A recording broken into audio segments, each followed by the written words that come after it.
এই হচ্ছে আমাদের সম্পূর্ণ সিলেবাস। আমাদের সিলেবাসের টাইটেলটা হচ্ছে বাংলা সাহিত্যের ইতিহাস প্রাচীন ও মধ্যযুগ। মানে বাংলা সাহিত্যের ইতিহাস আমাদের পড়তে হবে, বাংলা সাহিত্যের ইতিহাসের প্রাচীন যুগ এবং মধ্যযুগটা আমাদের স্পেশালি পড়তে হচ্ছে।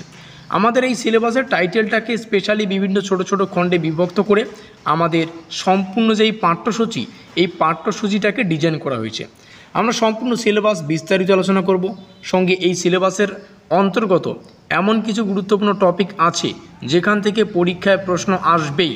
তো সেই গুরুত্বপূর্ণ টপিকগুলিও আজকের এই ভিডিও মারফত তোমরা জানতে পারবে।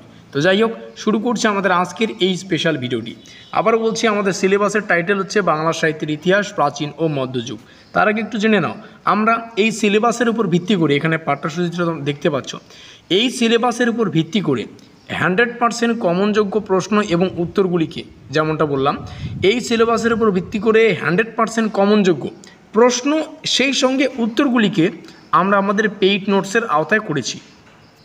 যে সমস্ত ছাত্রছাত্রীরা আমাদের পেইড নোটস নিয়ে এই সম্পূর্ণ মাইনর বাংলা যাদের রয়েছে, আমাদের পেইড নোটস নিয়ে পড়তে চাও, তোমরা আমাদের স্ক্রিনে দেওয়া নম্বর থেকে আমাদের সাথে যোগাযোগ করে নিতে পারো। বোঝা গেল? আমরা সিলেবাস থেকে বাছাই করে 100% কমনযোগ্য প্রশ্ন এবং উত্তরগুলিকে আমরা এই পেইড নোটসের আওতায় করেছি।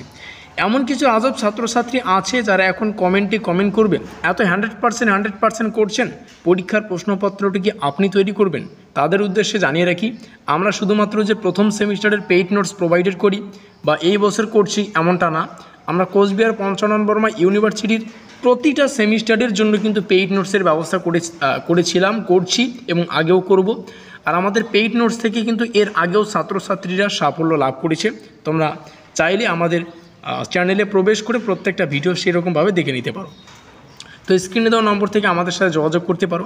তো সেই সঙ্গে আমাদের পেইড নোটস এবং অন্যদিকে তোমরা যে জায়গায় অফলাইন প্রাইভেট টিউশনটা পড়বে, তার একটু বিস্তর পার্থক্য, সেটা একটু তোমাদেরকে বোঝাতে চাই।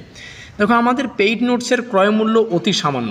সেক্ষেত্রে তোমরা যদি অফলাইনে কোনো জায়গায় প্রাইভেট টিউশন পড়ো, সেটা যে কোনো শিক্ষককে পড়াক না কেন, আমি কোনো শিক্ষককেও এখানে টার্গেট করে কোনো কিছু বলছি না, তবে অফলাইনের ক্ষেত্রে পার সাবজেক্ট 1500 থেকে তোমাদের 1000 টাকা করে কিন্তু ফিস নেবে আর কি। 1500 থেকে 1000 টাকা করে তোমাদের প্রত্যেকটা সাবজেক্ট, পার সাবজেক্ট একটা সাবজেক্টের জন্য কিন্তু চার্জ নেবে বা ক্রয় মূল্য নেবে। সেক্ষেত্রে আমাদের পেইড নোটসের কিন্তু ক্রয় মূল্য অতি সামান্য। প্রত্যেকটা ছাত্রছাত্রী কিন্তু আমাদের পেইড নোটসটা নিতে পারছো। বোঝা গেল? এটা হচ্ছে প্রথম পার্থক্য। দ্বিতীয় পার্থক্য হচ্ছে সময়ের। আমাদের পেইড নোটসটা তোমরা পেমেন্ট করলে 1 মিনিটের মধ্যেই পেয়ে যাবে হোয়াটসঅ্যাপ পিডিএফ মারফত। এবং সেই পিডিএফগুলো তোমরা যদি জাস্ট প্রথম সপ্তাহটা, আজকে নেওয়ার পর থেকে 1 সপ্তাহ যদি একটু জাস্ট রিডিং পড়ো, শুধুমাত্র রিডিং পড়ো, তাহলে একদম ক্লিয়ার একটা ধারণা চলে আসবে যে সিলেবাস থেকে কোন কোন টপিক থেকে বা কোন কোন জায়গা থেকে কি ধরনের প্রশ্ন হয়, কি প্রশ্ন রয়েছে। তারপরে যদি সেরকমভাবে 1 মাস, 1 থেকে 1.5 মাস যদি সকাল সন্ধ্যা একটু সময় দিয়ে পড়ো, তাহলে সম্পূর্ণ কিন্তু সিলেবাস থেকে কোন কোন প্রশ্নাবলী পড়তে হবে সেগুলো তোমরা কিন্তু ইজিলি কিন্তু কভার করে ফেলতে পারবে। অন্যদিকে আলোচনা করি অফলাইন ব্যাচ। দেখো, অফলাইনে তোমাদের সপ্তাহে 2 দিনের বেশি ক্লাস করাবে না। একদিন যদি 2টো প্রশ্ন লেখায়, তাহলে সপ্তাহে তোমাদের 4খানা। সেই সঙ্গে আমাদের পেইড নোটসটা নিয়ে যদি পড়ো, সপ্তাহে কিন্তু তোমরা অনেকগুলো প্রশ্ন পড়তে পারবে, তোমাদের খুশি। সকাল সন্ধ্যা যদি একটু সময় নিয়ে পড়ো, যেমনটা বললাম, 1 থেকে 1.5 মাসের মধ্যেই সম্পূর্ণ সিলেবাস থেকে কি প্রশ্ন পড়তে হবে, কোন কোন প্রশ্নাবলী পড়তে হবে, সম্পূর্ণ কিন্তু তোমাদের মাথায় একদম সেভ হয়ে যাবে। তারপরে বাকি সময়গুলো একটু প্র্যাকটিস করে নিলে, এই হচ্ছে আমাদের নোটের বিশেষত্ব। এবার আমরা আলোচনা করছি আমাদের সম্পূর্ণ সিলেবাস। আর ইচ্ছুক ছাত্রছাত্রীরা অতি অবশ্যই স্ক্রিনে দেওয়া নম্বর থেকে আমাদের সাথে যোগাযোগ করে নিতে পারো।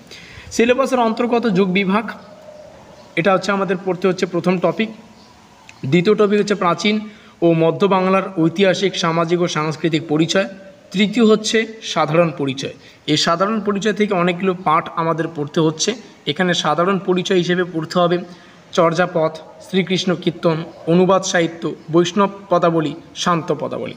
দেখো, এই সিলেবাসটা অত্যন্ত ছোট, কিন্তু পড়তে হবে একদম কনসেপচুয়াল। এখানে একটা বিষয় দেখো, এই যে 3 নম্বর বা নম্বরে আমরা যে বিষয়টা দেখতে পাচ্ছি, স্পেশালি সাধারণ পরিচয়, এখানে থাকা প্রত্যেকটা টপিক কনসেপচুয়াল জানা প্রয়োজন। কনসেপচুয়াল না জানলে কিন্তু তোমরা কমন পাবে না। যেমন চর্যাপদের অনেকগুলো বিষয় রয়েছে। চর্যাপদ কি, এই বিষয়টা সংক্ষেপে প্রথমে তোমাদের জানতে হবে। সেই সঙ্গে চর্যাপদের অনেকগুলো বিষয়, শ্রীকৃষ্ণ কীর্তনের এত মানে খণ্ড রয়েছে, প্রত্যেকটা বিষয় পড়তে হবে। বৈষ্ণব পদাবলী, শান্ত পদাবলী, এই সমস্ত বিষয়ে কনসেপচুয়াল না জানলে সেরকমভাবে পাবে না। তবে এখানে থাকা এই যে সাধারণ পরিচয়, এখানে থাকা প্রত্যেকটা টপিক যদি ভালো করে পড়তে পারো, এখান থেকে পরীক্ষায় একটা প্রশ্ন তোমরা কমন পাবে, একটা না অনেক প্রশ্ন কমন পাবে। সেই সঙ্গে গুরুত্বপূর্ণ বিষয় হচ্ছে যুগ বিভাগ। তোমাদের উদ্দেশ্যে জানিয়ে রাখি, আমাদের সিলেবাসে 3খানা টপিকই রয়েছে। তোমাদের আমি সাজেস্ট করব এই গ নম্বরেরটা বিষয় পড়ে রাখো, আর এই ক নম্বরটা পড়ে রাখো। কেউ যদি মনে করে আমি খ নম্বরটা পড়বো না, তবুও কিন্তু তারা পরীক্ষায় 100% কমন পাবে। কারণ প্রশ্ন এমনটা নয় যে এখান থেকে আসবে না, আসবে, কিন্তু অথবা আকারে থাকবে। এখান থেকে থাকলো একটা, এখান থেকে থাকলো একটা, অথবা তোমাদের পছন্দ অনুযায়ী লিখবে। তাহলে তোমরা যদি এই দুটো টপিক ভালো করে পড়তে পারো, তোমরা ইজিলি কিন্তু পরীক্ষায় কমন পেয়ে যাবে। আর কেউ যদি এমনটা মনে করো আমাদের নোট নিয়ে বা নোটপত্র নিয়ে পড়াশোনাটা করবে, তাহলে আমাদের সাথে অতি অবশ্যই যোগাযোগ করতে পারো স্ক্রিনে দেওয়া নম্বর থেকে। আমাদের আজকের এই স্পেশাল ভিডিওটি এই পর্যন্তই।